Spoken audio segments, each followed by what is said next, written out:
ได้เจ้านี่แหละสปอนเซอร์ซุปเปอร์เบอร์หนึ่งของลาวใต้ได้ครับครับไพ่โอตุนเป๊ปซี่พิขอบ เศษคุณหลายๆครับ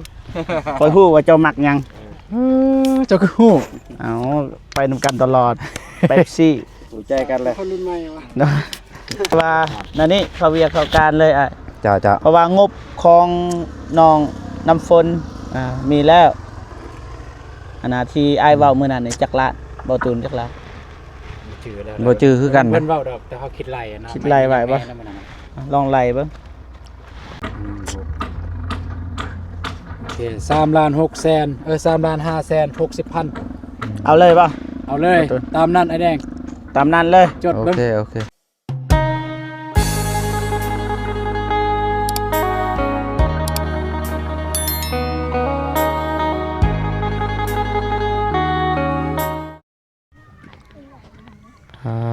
โถพี่น้องเอ้ยเปิดภาพมาพี่น้องอยู่ที่บ่าวตูนพี่น้องเนาะหรือว่าอยู่ที่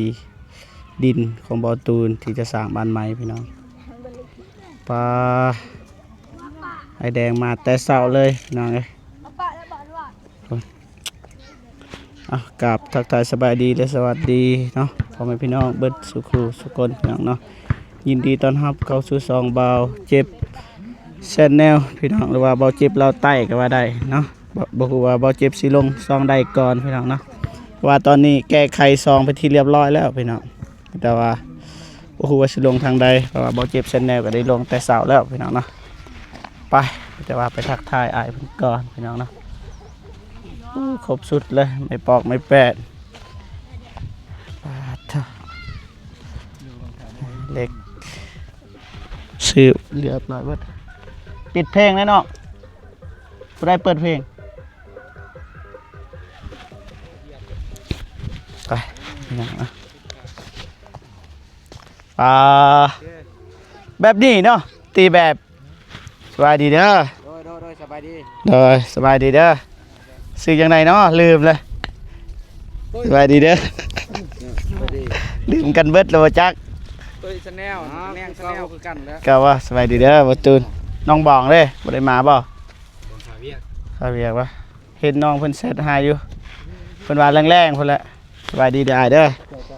บางหน้าบางตาบ่ฮู้เด้โจรบ่ตาเปิดมาบ่เป็นหยังหยอกกันลิ้นสิได้บ่ได้ไปพุ่นบ่ไปกำลังลอยไปเบิ่งทีมงานกันจังหวะเด้รถเฮาอันตินี่ขับรถตัวนั้นแต่ว่าได้อยู่แต่ว่าบ่มีเบรกรถน่ะคนเดียวได้อยู่แม่นบ่ได้เอาน้องชายเพิ่นไปเลยรถคันนั้นเอานี่ไปนำบ่ได้แล้วเพราะว่าเบิ่งทีมงานเด้อเพราะว่าในช่วงขั้นตอนนี้เฮาต้องได้เบิ่งเลยนะว่าคือแดงว่าเมื่อกี้นะคันบ่ได้เบิ่งแบบใดว่าในช่วงขั้นตอนนี้นะเฮาก็ต้องได้เบิ่งได้ใกล้ชิดบ่แม่นไอแดงเพิ่นบอกบ่ว่าแต่ไอ้แดงนั่นแหละว่าแต่ไผเฮ็ดเฮือนก็ตามแต่เจ้าของต้องได้เบิ่งใกล้ชิดเพราะว่ามักแบบใดมักซ้ำใดเฮาต้องได้เบิ่งมาเบิ่งแบบบ่แม่นเคิ้นว่าตีแบบบ่นี่ฟังตีแบบนั่นแหละฟังโดยเวลาสมมุติคุมสูงเนาะคุมสูงเนี่ยเฮาจะได้ซ้ำใดทางสร้างเพิ่นก็ถามเฮาเจ้ามักซ้ำใดอ๋อเจ้ามักซ้ำใดเนาะแม่นเอาไม้ทึกเหยียบเมื่อกี้นี่แบบนั้นเนาะแม่นดังนั้นมันเป็นก็ต้องได้เพิ่นได้ถามเฮามักซ้ำใดกับความบ่ตูนนี่ก็50คุมสูงสร้างมันจะคนอยู่นี่แม่นหมด3แม่นเบิดบ่นายหมดพอดีนายหมดเด้อเนี่ยนายหมดอย่าเด้อบ่ฝนบ่ฝนบ่ฮู้รถบ่ฝนแต่บ่ฮู้ว่าบ่ฝนขี่หรือบ่เห็นหน้าบ่ฝนเลยกันเฮ็ดรถคันไหนใช่ฮ้อนบ่ไอ้แดงเอาบ่น้ำหวานเอาเลยบ่ปฏิเสธมักโมยหั่นเด้อโดยแกกินมักโมบ่โดย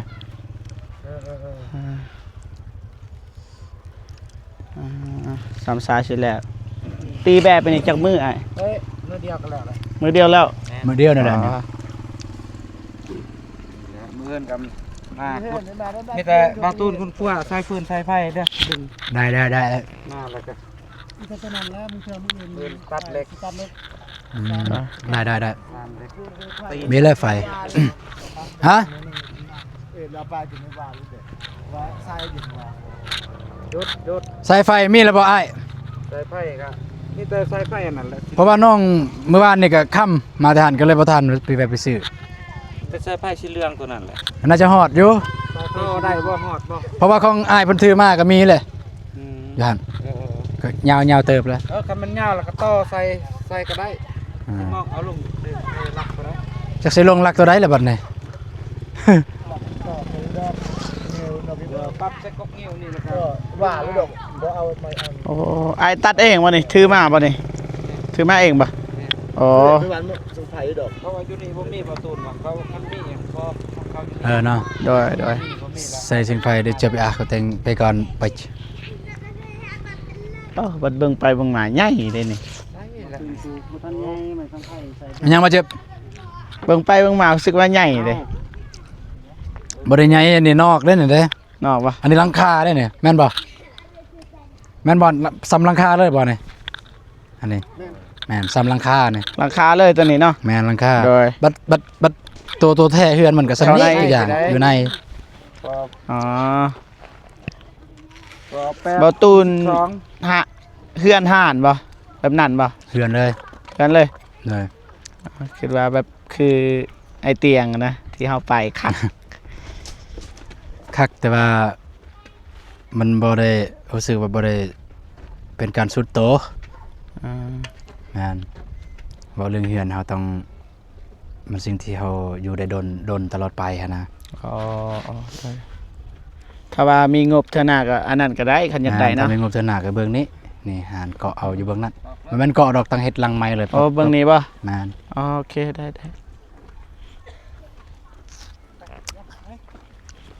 ลั่นเสียงปืน ป้าเถอะพี่น้อง ตอกนี่ทำกระพัดสุดได้บ่ได้มาคุกๆนะ กระทงบ่เจ็บใจแล้วบ่ได้มาหรอก เอาทีมเลย บ่แม่นมามื้ออื่นมีเพื่อนมื้อนี้คิดว่าก ระทงบ่นัดบ่ แม่น ไอ้สิเอานำยังM100หรือว่าน้ำมะพร้าว น้ำมะพร้าวก็ได้ น้ำมะพร้าวก็ได้ปะ เดี๋ยว ภายในสิเอา M100 โอ้ยเอาน้ำเผาไหนเอาแบบ น้ำมะพร้าวเบิดปะอ้ายเด้หรือว่าสปอนเซอร์อิหยังก็ที่ แม่นสปอนเซอร์ได้ยังก็บอกเด้อว่าเจ็บชื่อให้ โดยบ่ตูนเอายังบ่ตูน ได้แล้วได้แล้วได้แล้ว มีนะในธง ฮะ ในธง อิหยังมีอยู่ นี่ เอาแล้วเนาะซั่น นั่นแบบนี้พี่น้องเอ้ย บ่ได้ฟ้าไปใส่ที่เบาเจ็บถ้ากินข้าวกินน้ำนำกันเด้อ แม่นเอาเทียบป้าจังหน่อย แม่น แม่นบ่ เราต้นเพิ่นซื้อมา2โล โดย เด็กน้อยกำลังเฮ็ดอยู่ พาเบิ่งเพราะว่านัดไอ้วงอะเด้เอาสิลงหลุม กินข้าวก่อนลงไป กินน้ำกัน บ่เจ็บนี่บ่มีปัญหาคันว่าเรื่องกินนี่ ได้อยู่ โดย โทรหาไอ้วงมากินน้ เอ้ยก็เบิ่งก่อนหน่อย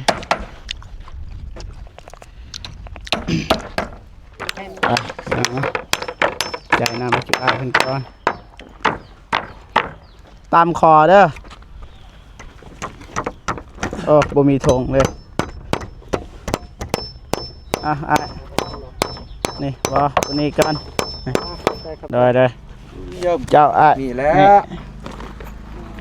สปอนเซอร์ ำซุปเปอร์เบอร์1ของลาวใต้ ได้ครับ ครับไผ ประตูนเป๊ปซี่พิ ขอบ เศษ คุณหลายๆครับ คอยฮู้ว่าเจ้ามักหยัง เจ้าคือฮู้ เอาไปนำกันตลอด เป๊ปซี่ ถูกใจกันเลย คนรุ่นใหม่วะ เนาะ คนรุ่นเก่าเห็นก็เก็บกับตะกี้เอาต้องพูด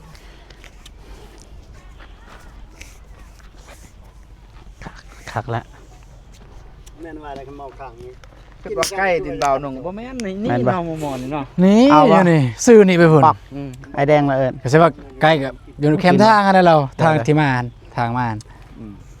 บ่ได้ไกลปานใด น้ำแรงบ่เลิกเรียนเลิกงานใส่ตะปอกนึงพอได้ร่วมกันเขาเรื่องแน่ ทำงานที่เที่ยวที่สั้นแล้วงานเฮ็ดเบียกมันบ่ไกลเลย ได้ จะได้มีหยังสิถาม แต่ แต่ว่า บ่ เซ็น มีหยัง กำลังสิเว้านั่นนี่ ไปบ่ สิไปบ้านน้องน้อยบ่แล้วว่าสิไปบ้านน้องลอย ก็บ่มั่นใจนี่ท้ายวงก่อน ก็ไม่แต่เพราะว่าเบาตุนกับเบาทันน่ะนะอยากคันเบาเจ็บทันน่ะนะก็ไปเบิ่งนะไปเบิ่งงานนำ โดย เบานิวเบานิวเบาทรายกับเบา บ่มิกโดย ไปเบิ่งนำ เจ็บ กัน ก็โทรบอกแล้วให้จูน้องเพิ่นไปเบิ่ง เพิ่นโทรมาเมื่อกี้นี่ทางพวกทางพ่อน้องลอยขุดเรียบร้อยแล้ว เรียบร้อยเลย เรียบร้อยแล้ว ดีแล้ว ดีไม่แต่เอาปอกลง โดย แต่ว่าเบาตุนบอกแล้วเบามิกกับเบาทรายว่าคันเอาปอกลงได้คือลงเลยคันบ่ได้ก็ถ้าไปลงนํกันกับทีมงานหลายคน แต่ว่าคันได้ก็เอาลงเลย เดี๋ยวเป็นจะได้ก็รถใหญ่ป่ะไอ้วงสิไปเนี่ย รถใหญ่ คันรถใหญ่เนี่ย ซื้อปูน จะให้บ่เจ็บซื้อปูนเลยจัก4สอบและ5สอบ โดยอิดบอกจังหวะน้ำลังอีก แม่น ขนาด ซื้อปูนก่อน เบิ่ง เลย ก่อน ซื้อทีละอันเท่าใดล่ะตะยางว่าเบิ่ง เจ้าลายรถ ปูน ระวังไม้ตกเลย บ่จื้อเลยปูนโบกปูนก่อนนะแดงเขียวป่ะ เขียว เขียวเนาะ โบกปูนกอ ปูนก่อนนะเขียวเนาะ อันเดียวคุณเขียว สีแดง ปูนแดง ปูนกอเขียว ปูนก่อเขียว โดย เอาปูนก่อ2สอบก่อนเนาะ ได้ 2สอบก่อน ไม่แต่ท้ายวงเพิ่นไปเด้แต่ว่าเพิ่นตากแคมแต่งยาแล้วเฮาทา อ่านไป แต่สิโทรหาอ้ายเพิ่น ลองโทรหาก่อนแต่เพิ่นจะเอารถใหญ่ไปก็สิเอาเงินให้บ่เจ็บเลย โดย ซื้อปูนไปเมียนเลย ซื้อไว้เนาะ ซื้อไว้เลย ไปมาทางนี้ไปเบิ่งทีมงาน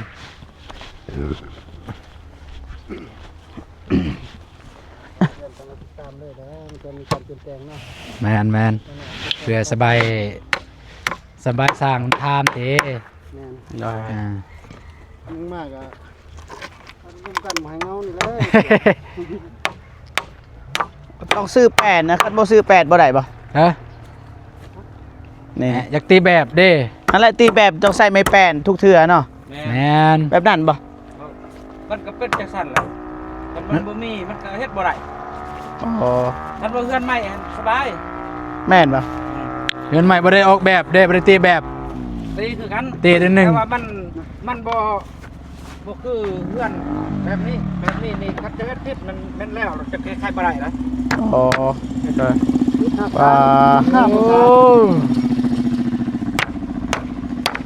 เรื่องนั้นมันคิดหาคานแต่ต้องค่าภาษา นั่นน่ะบ่ ไปเฮ็ดผิดนี่แล้ว แล้วเลยคันผิดนี่บ่ได้ หาคานภาษา ไอแดงปกหน้าปกตาใน FC บ่จื้อแต่ ฮอด มันฮ้อนอยู่บ้านเฮาตอนแรงนี่ยา ตอนแรกเย็น เย็นน้ น้องในการพัฒนา ำบ่จักสิเว้าซ้ำแซ่ บ่เจ็บบ่ได้อาบน้ำเป็นทิศ บ่เป็นหยัง ไผ แม่นบ่ ไผบ่ได้ เจ็บ นี่บ่เจ็บเป็นทิศบ่ได้อาบน้ำหยอกเราก็อาบอยู่อาบบ างทีบ้าไปลีเด้ เป็นอะไรบัดนี้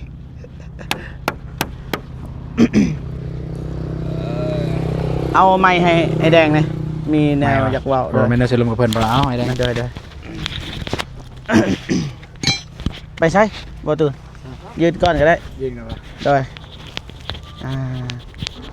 ไม่แต่ว่านั่นนี่เขาเวียกเขาการเลยอ่ะ จ้า เพราะว่างบของน้องน้ำฝน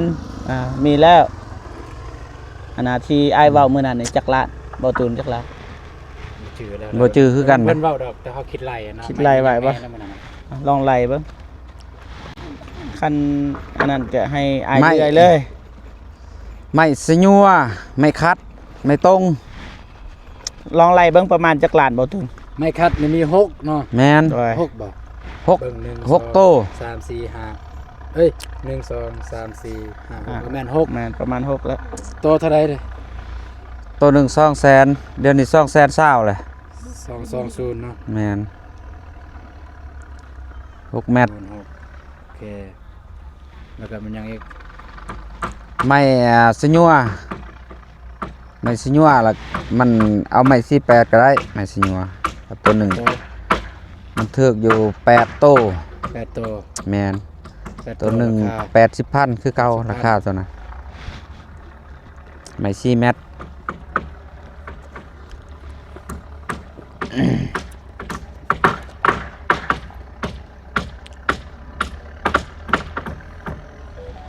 หรือว่าจะเอาซ้ำมันยืนก่อนบ่หรือว่า แม่น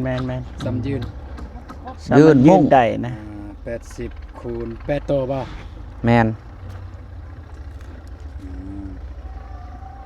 บวก640โอเค1,960,000 1 ล้านอีกอยังอีกบัดนี้ แต่ว่าสำนียืนได้แล้วเนาะสำนี แมน ยืนได้ ยืนได้และขาว ยืนได้ ข้าวในโตะเอาสังกะสีใส่บ่แต่ละ แม่น ข้าว ไม่ขาว ข้าวจากโตะประมาณ ขาว10โต 10โต 10โตะโตะละ โตเท่าไหร่ ธนาไม่48กับ80,000 80,000 เอามันซัวเลยได้ แต่ว่าตัวนาหันเฮาเพื่อเฮามาต่อเป็น20โต สาวเนาะ เนาะเพื่อเฮามาต่อกันเด้เครื่องนะ สาว มันออก คูณ ไป 80บวก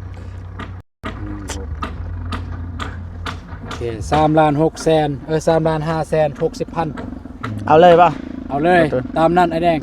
ตามนั้นเลย จด โอ เบิ่ง เคโอเค ใส่บิ๊ก จดไว้เบิ่งมีอยู่บิ๊ก อ่ะจดเลย ญาติ บ่ ผม ตู ไม่ น เป็นน้องซับซ้อนเด้ออันนี้มันของน้องน้ำฝนเด้อ โดย จะจดไว้เลยอยู่หั่น หาโอกาสเลยพี่น้องเอ้ยบ่ตูนจดนะ เพราะว่าทางสร้างแดงเพิ่นสมมุติว่าทางนี้เฮาหยุดเนาะแล้วทางนั้นมี แม่น ไอ้แดงเพิ่นก็ย้ายทางพุ่น ย้ายไปทางนั้น แม่นนั่นน่ะนะ ปะ ต ทะ อน กั ใหม่นี่สร้างเข้าก็ได้ปกติไอแดงก็สั่งเลย ปะทะกันกับเพื่อนน้องเดิมอีกน้องเดิมกับพร้าวอีกถ้าแม่เพิ่นโอ้ยซอแล้วพอดีบ่ตูนโทรหาบ่ตูนกับบ่ตูนโอ้ยสิหาอ้ายละมื้ออื่น ไม่ ไอแดงก็ต้องไผก็ต้องการโตลายเนาะเดี๋ยวนี้เนาะ แม่นช่วงนี้มัน ไม่คัด6โตเนาะ โดย เจ้า 6โต จิกให้ไอแดงเลยไอแดงเอาเมียน โคน ไปสั่ง 220 อยากมืดพี่น้อง ประเดี๋ยวไม่สะยัวเนาะ แม่น8โต 8โตคูณ80ประเดี๋ยวไม่ข้าว ไม่ขาว20โต 20คูณ80โอเคตามนี้อ่ะจัดมาเลยตามนี้ แล้วมามื้อใดก็ได้บ่ไปส่ง ได้ มาได้ก็ได้แล้วมันจะโทรบอกเบาเจ็บ แมน เพราะว่า แต่เช้า โอเค สิ โอเค ไปจ่ายเงิน บาเจ็บ โดย ทันไม่ได้มาเลยแล้วก็โทรบอกเบาเจ็บไปรอถ่ายอยู่หันน้องน้ำฝน โอเค ขอบใจ โอเคประมาณนั้นไปน้องเอ้ย ได้ แล้วก็เพื่อนเป็นน้องสิซับซ้อน เล็งทางนี้แล้วไปเล็งทางนั้นบัดนี้ แมนโตใหม่นี่ เพราะว่าไอ้ายบ่ได้เลื่อยสั่งเขาเลื่อยเด้มันก็บ่เป็นหยังตัวนั้น ก็ได้ ใหม่นะ ไม่ได้ เอาใหม่นะไอ้ายเพิ่นเลื่อยบ่ทันก็ให้น้องเพิ่นเลื่อยนะ มีแล้วอยู่เฮือน มีเลย มี เอา มีแต่ว่าถ้ามื้อใดอันนั้นสิไปส่งแล้วก็ ไม่มีบ่ไม่ซ้ำไม่48ก็ได้ซะ6โตหรือ5โต อยู่เฮือนอันน่ะอยากได้บ่ โดยสิไปเฮ็ดโรงน้ำน้องลอยกัน มี มีบ่ มื้อใดสิเปล่า คนมื้ออื่นทำงานไปกับแวะไปเอาเลย เอา 6โต ห้องน้ำเม็ด เม็ดห้า อันนั้นคิดว่าเท่าไหร่ถามเลยซะสร้าง เม็ดห้าเม็ดห้านี่ก็ประมาณนั้นแหละ6 ประ โต มาณ6บ่ แล้วก็แป้น3แผ่นมีบ่ มี เฮ็ดปัดลม 3แผ่น เพราะว่าปกตินี่มีซีแม่นบ่แต่ว่าทางนี้มันติดเฮือนเลยเฮาสิเกาะทางเฮือ อั น นหนึงเป็นเรือน ได้เราก็เลยเอาแบบ3แผ่นพอ อืม ประมาณนั้นอ้าย โอเค ไปเฮ็ดต่อวันนี้ อืม เบิดเวียกแล้วพี่น้องเอ้ยเวียกน้องน้ำฝนจริงแล้วเบาเจ็บตั้งใจมาหาอ้ายเพิ่นแหละให้อ้ายเพิ่นเลื่อยเลยเพราะว่าตอนมีงบบ่อยากหยุดนะพี่น้องเอ้ยทางนี้เฮ็ดน้อยทางนั้นเฮ็ดน้อยเอาซอยตลอดพี่ แล้ว น้อง นี่ เอ้ย ก่อนเตะกระเกียมเลย ยัดเวลาว่าซั่นซะ เกมดาเกมดังเลยเกมทุกอย่างเต็มหมดเลยเกมเด็ดเลยคุณผู้ชมเด็ดไปเลยกาแฟเลยนะ ตัดนี้อ่ะมันจะทำ ตัดใหม่วะ ยันจะผ้ายันไม่ ได้เลยบ่ ด้วย เล็กกลาง โอเค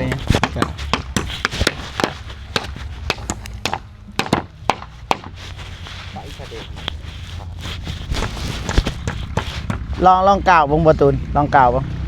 ลองกล่าวบางเต้นขนาด 19 10 เมตร แสดงว่าเรือ7 เมตรปลาย8 เมตร ตัวอย่างว่าเข้าในเด้โอ้แสดงว่ายังเรือ8 เมตรโอเคพอดีเด้อสัน8 เมตร พอดีนี่นะเสียเบิ่งแบบประตูนกับประตูนบริษัทเบิ่ง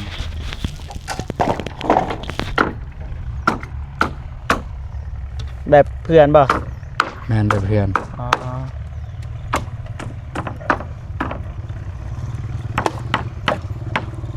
อ้าวอยู่นี่คือรู้สึกว่าหน่อย ตัวนี้นี่7x11แต่ว่าของประตูนนี่เพิ่มขึ้นอีกเม็ดนึง อ๋อ เป็น8x12ของประตูน คุณ8 คูณ 12 เลยอันนี้7x11 ได้เฮ็ดแบบนั้นเลย แบบนี้เลย หมักแบบนี้ แบบนี้เลย ใส่เบิ่ง ทาสีแบบ ตัว นี้ อ เล ย่าง ย อยู่ในตัวอย่างอยู่ในเลย อยู่ในกับแบบนี้เลย อยู่ในใด เอาก็นี่เลย อ่านเบิ่ง นี่ห้องโถงอยู่นี่ ห้องโถ อันนี้ห้องนอนห้องนอน ห้องนอนสอง ห้องน้ำขึ้นครัว อ๋อห้องน้ำมี2บ่ ห้องน้ำก็บ่ถึงกันว่า2ดอกก็แล้วแต่เฮาอยากได้ดอกตัวนี้ห้องน้ำให้เฮ็ดหนึ่งก็ได้ เด้อ เฮ็ด2ก็ได้เรื่องห้องน้ำเนี่ยบ่ถึงกันว่าเป๊ะๆเขาให้เฮามักแบบใดให้แบบนั้นเอา จะเฮ็ดคืออันนั้นนะห้องหนึ่งนะถอยคอ หืม แบบคืออยู่บ้านพักกันนะ มีห้องน้ำนํ แม่นในแบบคันคือตอนเฮานอนเนี่ยนะ อ๋อแบบอยู่ในห้องน้ำมันบ่คันอยู่ห้องน้ำมันบ่ บ่ห้องที่เฮาไปนอนอยู่สวรรค์เฮ็ดแบบนั้นเลยมันมีบอนปะตู้แล้วก็มีแวนเด้คือกันเลยลองเฮ็ดแบบนั้น โอ้ เด้อ ขนาดเฮาบ่ได้เฮามีแต่4เมตรเท่านั้นแหละโอ้ย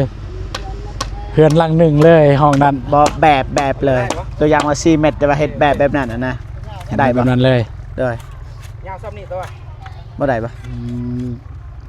มันน้อยนะ4เมตรบ่พอดอก มันน้อยเนาะ รับตัวนั้นระดับ7-8เมตร หรือว่า ของสวรรค์หั่น หรือว่าเฮ็ดแบบอันนั้นก็ได้สัตว์น้องเป็ดคล้ายๆนั่นก็ได้ห้องหรือว่า มีห้องน้ำนำ แม่ มีในห้อง เฮ็ดแบบนั้นเอา ก็ต่างหากอีกห้องน้ำนี่ด้วย ความคิดเฉพาะสร้างเรื่องของผีของสร้างมันมาเฮ็ดห้องน้ำอยู่ไหนเลยบ่คุ้ม ห้องน้ำอยู่นี่เลย ต้องคุ้มอยู่นี่ กุดคุมอยู่นอกก็ได้ เอาดินออก คุมอยู่นอกคุมอยู่นอกไปพูด ต่อทอเอา บ่เฮ็ดอยู่ในแต่ว่า ห้องน้ำห้องไทยอยู่ใน แมนอยู่ใน แต่กุ้มมันออกนอก คุมออกนอก กันเฮ็ดอยู่กันเฮ็ดคุมอยู่ในเสร็จบ่เต็ม แน่นอน สิดูดแนวใดวันนี้เลย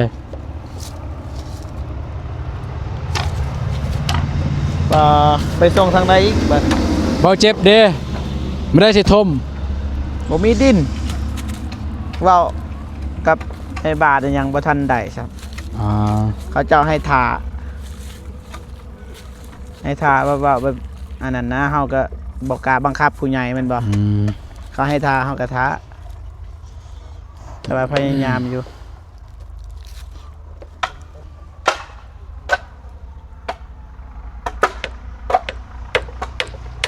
เฮานี่สิไปตั้งเสาก่อน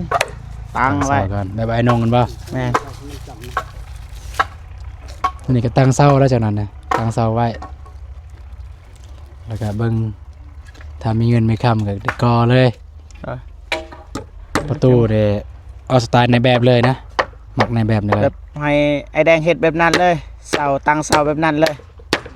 ไอ้แดงเบิ่งนี่บ่แบบ เบิ่งแล้ว เบิ่งเลยบ่แบบเพื่อนโมตูนนี่เบิ่งบ่ตั้งเสา เบิ่งแล้ว นี่เนาะเบิ่งวางยาน โอ้เบิ่งอย่างเด้อ บ่แม่นแบบเก่าได้ แมนแบบเก่าเลยแบบใหม่เลย เรียงว่าได้ แมน แ แล้วตัวนี้เปลี่ยนใหม่อีกเลย ตัวนี้ขนาดน้อยลง เสากับ15เสา15 แม่ ต้น น 15ต้นเลย 15ต้น ต้นน่ะ18 ต้น18 8ต้น ถ้าคอยเฮ็ดเทือนเนี่ยก็เฮ็ดเท่าไหร่5คูณ5นะ 5 คน 5มณฑลเลย บ่5คูณจะว่ายาวย าวเท่าใดคูณเท่าใด 5คูณ10 5คูณ ตัว 10 5คูณ11ประมาณนั้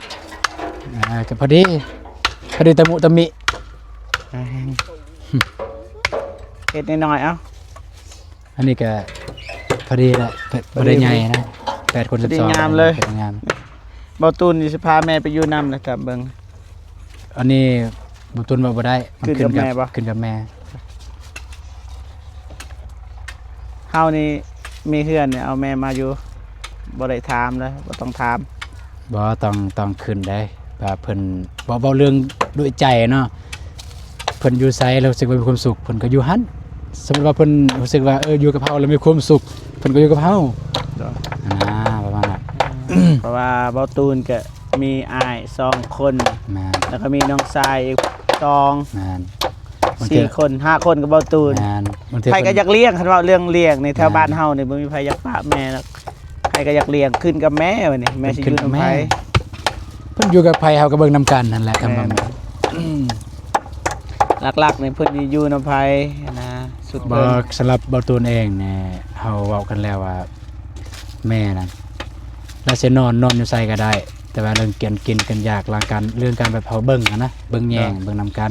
สมมุติมื้อนี้เรานอนนำเบาตูนอัดใจมื้อแลงไปนอนน้ำอ้ายพุ่นนี้ ต้อง มื้ออื่น เฮ็ด อัดใจ ห้อง ไปนอน เพื่อ นำ ไว้ พุ่น เลย ก็นั่นแหละ ห้องเพื่อไว้เลย ก็นั่นแหละสองห้อง ดีเด้อ เฮ็ดเพื่อไว้ คักๆๆแนวคิดอย่างนะ เฮาจำกัดบ่ได้สมมุติเพิ่นอยากมาเล่นเหือนปุ๊บก็บ่ให้มื้อก็นอนเลยสินะนอนสมมุติกลางเว้นเดมาก็นอนกันจังนอนซะ ดูน้ำให้ก็ได้แม่ แม่อยู่ในไผก็ได้แม่บ่ได้จำกัด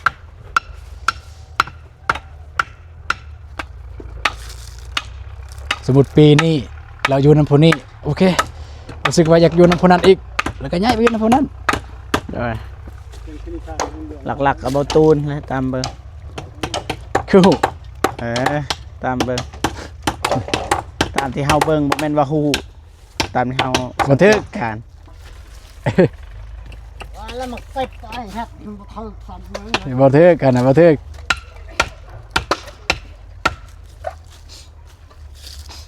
คักๆเสียดายนะงบบ่หลายนะคันมีงบนี่ไวอยู่ตามเบิ่ง แม่นคือมีงบเอาไว้เยอะทางคนเฮ็ดเลยปุ๊บปั๊บปุ๊บปั๊บปุ๊บปั๊บปุ๊บปั๊บเลยเฮ็ดตามแบบ แต่ว่าซีนี่บ่ฮู้ว่าซีนี่โอเคบ่ซีที่เฮาให้เบิ่งเมื่อกี้นี่ สิเมื่อกี้นี่ อ่า มันก็เบิดอยู่ในหันแหละนี่พี่ แบบนี้เลยบ่ ครับ แบบนี้เลย เพราะว่าต่อไปเนี่ยถ้ามีงบเนี่ยสิเฮ็ดหานเบื้องนั้น อ๋อเฮ็ดทานเบิ่งน่ะ แม่นบนวางเสาหั่นนำมาผิดหน้าวางเสาหั่น เพื่อนนะครับบ่ให้เฮ็ดอยู่หั่นนะ แม่น มันบ่คัก เพื่อนมันบ่คักมันซื้อทาง โดย คันเฮ็ดหาดได้เฮ็ดหาดโอเค ทานได้เนาะ แม่น โดย แต่ว่าเฮือนมันก็เฮาก็รู้สึกกันแหละคันเฮือนเนาะ แม่น รู้สึกกันแล้วมันซื้อทางปะจะรู้สึกจังใดแต่ว่านี่ก็แค่แน่แล้วนี่โอเค ความห่างนี่พอดีแล้วคือว่าจะ แต่ คิ เฮื ด อน ถึก แต่ แล้ว ทางมาเฮือนบ่ นี่ระยะห่างแต่ทางมานี่โอเค พอดี เลย บ่สำนี่ พอดี ก็พอดีแบบเลือกบ่ตูนเลือกสำนี่แล้วนะ พอดีเฮือนเด้บ่แม่นหาน นั่นว่าตอนแรกเนี่ยแนวนี้เบาเจ็บตอนแรกเนี่ยเฮ็ดเฮือเฮ็ดห่านเนาะเฮ็ดห่านไปได้ตามแผนเอา18เสาเนาะคัน18เสาแน่นอนเราบ่ตูนว่า มาทางนี้ ฮอดพุ่น เบิ่งทางนี้บ่ถึง คันห่านแบบว่าแบบห่านเฮือนเลยนะติดทางพุ่นเลย ติดทางเลยเพราะว่ามีห่านเนาะ โดย พอดีเกิดไปเกิดมามันหลายอย่างนะบ่ตูนเกิดหนึงก็คือมันใหญ่แล้วก็เฮาบ่ตูนคิดว่าคันเฮ็ดใหญ่แหละ แม่นอยู่ก็ยอมรับว่าทางพ่อแม่พี่น้องเพิ่นก็สนับสนุนอยู่ เพิ่นสนับสนุนอยู่นะเรื่องบ่ว่าแต่เรื่องการเรื่องโฆษณาแน่เรื่องซอยแน่แต่ว่าทานมื้อหนึงทานในมื้อหนึงเพิ่นบ่ไหวนะเพิ่นก็บ่ไหวสมมุติเนาะ โดย เพิ่นบ่ไหวแล้วเพิ่นเศร้าสมมุติเนาะใช่ว่า เฮาเฮ็ดต่อเงินเฮา ยานบ่แล้ว เฮาสิบ่แล้วเลย แม่นเฮายานบ่แล้วอันนั้นก็เลยว่าเฮ็ดน้อยซะ โดย เฮ็ดน้อยนี่ถ้ามื้อหนึงเพิ่นแบบว่าทางพ่อแม่พี่น้องอีหยังอะนะแบบว่าเพิ่นก็บ่แม่นว่าสิว่าเพิ่นนะสมมุติว่าเพิ่นก็บ่ไหวเฮาก็เพราะว่าเฮือนน้อยอย่างน้อยๆเฮาก็คิดว่าเทื่อละน้อยเอาซะก็จากการถ่ายของถ่ายคลิปนั่นแหละ โดย เพราะว่ามันน้อยเด้เฮาก็คิดว่าเฮาน่าจะสู้ได้อาจจะบ่แม่นปีนี้ก็ปีหน้าก็บ่แม่นปีหน้าก็ปีหน้า โดย ก็ต้องแล้วอันนั้นคิดว่านั้นก็เลยว่าน้อยสำหรับห้านเนี่ยก็เลยคิดว่าคันได้ห้านมาแต่สิเฮ็ดหลังไม้เลยอยู่บนนี้เกาะไม้บนนั้นเพราะมันเกาะดอกปลูกเลยถ้ามีเงิน โดย อันนี้ก็ ถ้ามีเงินเสียกำแพงเลยปุ๊ดก็ๆแบบปลอดภัยเลยนะ โดย ปลอดภัยลูกเมียอยู่เฮือนเลย แบบปลอดภัยเลยกำแพงเลย ดีๆจ้ะดีครับโอเคขอบใจ เลย ยาวเลยคลิปนี้ก็ได้บอกไปบอกมา เข้าน้ำกันแล้วในตอนกลางคนออกแล้วโอเคมาพรเด้อเด้อไปหากินข้าวกินน้ำ ได้โอเคพ่อพี่น้องเนาะบ่าวเจ็บจะจบคลิปก่อนพี่น้องไงจะได้ก็ขอบุญกับคุณเนาะอยากจะบุญทุกทานว่าสีทุกทานเนาะที่เข้ามาเบิ่งมาชมคลิปของบ่าวเจ็บตั้งแต่ต้นจนจบแล้วก็บ่ขามโฆษณานะพ่อพี่น้องหลักๆที่มาหาบ่าวตูนมื้อนี้ก็คือมาเบิ่งเฮือนอันที่2ก็คืออยากมาเว้าเรื่องไม้ให้ไอ้แดงเพิ่นเลื่อยเลยไม้น้องน้ำฝนพี่น้องนะเพราะว่างบน้ำบ่าวเจ็บมีแล้ว200 100นี่พาน้องน้ำฝนไปเที่ยวอีก200ซื้อไม้100ให้บ่เจ็บแต่ว่าบ่เจ็บใส่เป็นที่เรียบร้อยพี่น้องสบายดีเด้อจานเด้อสบายดีเด้อรอเนาะป่าเถอะโอเคพี่น้องเนาะพบกันคลิปหน้าเด้อสบายดีและบ๊ายบายพี่น้อง